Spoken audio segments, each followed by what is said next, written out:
वादात सापडलेला आहे, मार्ग निघत नाहीये. आताच काही वेळापूर्वी भुजबळ साहेबांची प्रतिक्रिया आहे, काय नेमकं सगळं तुमचं यावर म्हणणं आहे? आता झेंडावंदन तर मी करतोय ना, आपण हळूहळू पुढे जाऊ ना.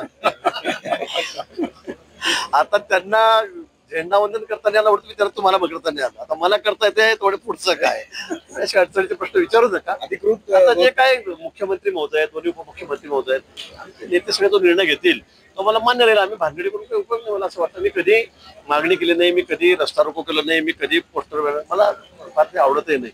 मला काही कोणी सांगितलं पालकपर्यंत तुझं पोस्टर उचलून घे रात्री, मला असे विषय आवडतही नाही. पण मला वाटतं अतिशय व्यवस्थित चाललेलं आहे. कुंभमेळा आपल्या समोर आहे, त्याचं नियोजन अतिशय व्यवस्थित चाललेलं आहे. सगळ्या बैठकी, मिटिंग, साधू संतांच्या अधिकाऱ्यांच्या चाललेलं आहे. टेंडर निघालेले आहेत, कामाला जोरात सुरुवात झालेली आहे. मला वाटतं तर 1.5 वर्ष नंतर कुंभ होणार आहे. त्यासाठी आम्ही तयारीच्या दृष्टीने कुठेही मागे नाहीत. सर्व निधीची त्या ठिकाणी जी आवश्यकता आहे त्याची तरतूद झालेली आहे. केंद्र सरकारकडे आम्ही जाऊन आलेलो आहोत.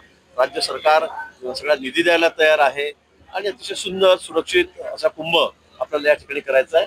आणि रिंग रोड या कुंभाच्या निमित्ताने आम्ही त्या ठिकाणी करतो आहोत. जवळपास 6,000 कोटी रुपये खर्च करून तो नाशिक शहराला त्याच्या विकासाच्या दृष्टीने हा वरदान ठरणारा आहे. त्याची सुरुवात आम्ही टेंडर सुद्धा एक 10-15 दिवसामध्ये निघेल आणि ते काम 1.5 वर्षामध्ये कुंभपर्यंत पूर्ण करावं व्हावं अशी आमची अपेक्षा आहे. त्यासाठी आमचा प्रयत्न. अनेक महिन्यांपासून भाऊ नाशिक आणि रायगडचं पालकमंत्री